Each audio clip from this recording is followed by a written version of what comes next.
Italy is hosting a major conference in Rome to focus on rebuilding Ukraine as Russia intensifies its attacks. According to Associated Press, the event beginning Thursday brings together political leaders, businesses and organizations to promote partnerships in sectors like defense, energy and mining. Italian Prime Minister Giorgia Meloni and Ukrainian President Volodymyr Zelensky opened the meeting. Organizers aim to pair international investors with Ukrainian counterparts to modernize the country and support its EU membership goals. Italy has already announced initiatives including funding for a children's hospital in Odesa. Experts emphasize the urgency of reconstruction despite ongoing war challenges.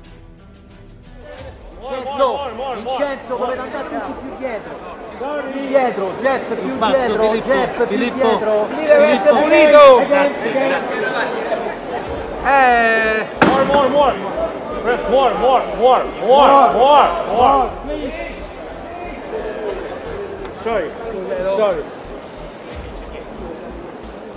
Okay, good. Okay.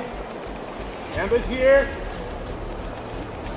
Un po' più dietro. Sì, scusa.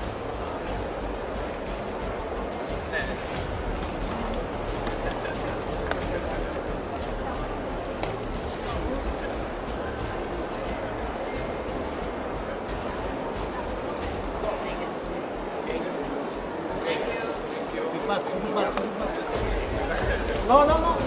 Hey.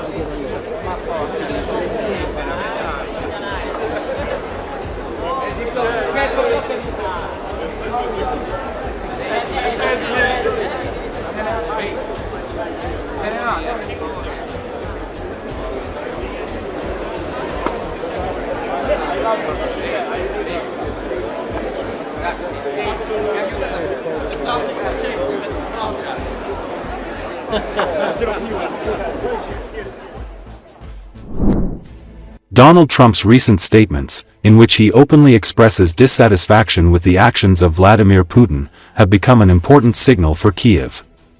As the New York Times writes, citing the opinions of Ukrainian deputies, Ukraine has managed to convey to the US president who is really disrupting the peace talks. The publication notes that the sharp increase in Russian missile strikes on Ukrainian cities forced Trump to adjust his position. In one of his recent speeches, he emphasized the need to continue supporting Ukraine.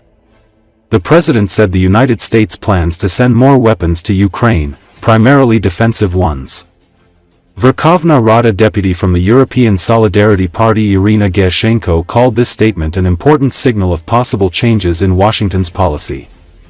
According to her, Trump's position was influenced by both Ukraine's European allies and Russia itself, which continued attacks on Ukrainian cities. In addition, a positive sign for Ukraine was the announcement by Senator Lindsey Graham. He announced that the U.S. Senate would finally begin to consider the long-awaited bill on introducing new tough sanctions against Russia. MP Galina Yanchenko noted that Ukraine managed to convince the Trump administration that it was Moscow, not Kiev, that was responsible for the lack of progress in peace talks. Chairman of the Verkhovna Rada Committee on Foreign Policy Oleksandr Merezhko emphasized that Ukraine continues to interact with Trump's team, despite the fact that the American administration is paying significant attention to the Middle East and China. Now he understands that he cannot expect serious negotiations from Putin. There will be no quick ceasefire, Merezhko said. Ukrainian politicians perceive these statements by Trump and American senators positively, as confirmation that Washington is beginning to more soberly assess the real picture of the war and understand who exactly is blocking the path to a just peace. Recall, Trump decided to speed up the production of American weapons after his harsh statements about Putin. He said the Ukrainians had shown real bravery, but he also stressed that the U.S. had given them the best weapons ever created.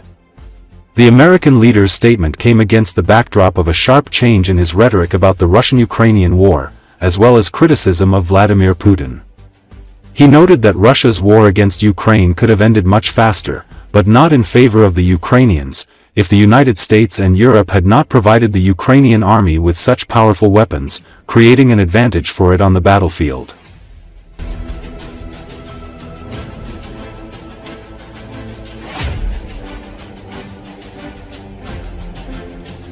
Kremlin spokesperson, Dmitry Peskov, said Wednesday that Russia hopes U.S. President Donald Trump will continue efforts to settle the Ukrainian military campaign diplomatically despite supplying further weapons to Kyiv.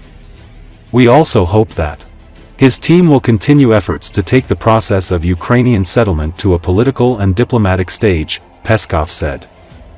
Asked about Trump's comments, in which he expressed frustration with Russian President Vladimir Putin and threatened new sanctions, Peskov responded that Russia will treat it quite calmly. In general, Trump has quite a tough style in terms of phrasing he uses, Peskov added. According to Associated Press, he also noted that Russia expects to start discussing the memoranda presented by Moscow and Kiev during the next round of talks. Europe's top human rights court delivered 2 rulings against Russia Wednesday, stating in the first ruling that Russia violated international law during the military conflict in Ukraine. Speaking just before the ruling, Peskov said that Russia will not abide by the ruling, adding that it considers it void. Any decision by the European Court of Human Rights will be largely symbolic. The complaints were brought before the court's governing body expelled Moscow in 2022. Вы знаете, мы достаточно спокойно к этому относимся. У Трампа в целом достаточно жесткая стилистика о том, какие фразы он использует и так далее. Мы рассчитываем продолжать наш диалог с Вашингтоном и нашу линию на починку изрядно поломанных двусторонних отношений. Мы рассчитываем также, что несмотря на все решения о возобновлении поставок вооружений и так далее, хотя никто там в реальности ничего и не прекращал, никакие поставки. Даже несмотря на это, все-таки мы рассчитываем на то, что Трамп и его команда продолжат усилия по выводу процесса украинского урегулирования в политико-дипломатическую плоскость. Мы ожидаем, что все-таки третий состоится и что диалог будет продолжен. Нам еще нужно начать обсуждение все-таки тех меморандумов, которыми мы обменялись. Это тоже будет очень сложный процесс, и процесс, который будет проходить не в течение одной ночи или одного дня. Не собирается выполнять, считаем их ничтожными.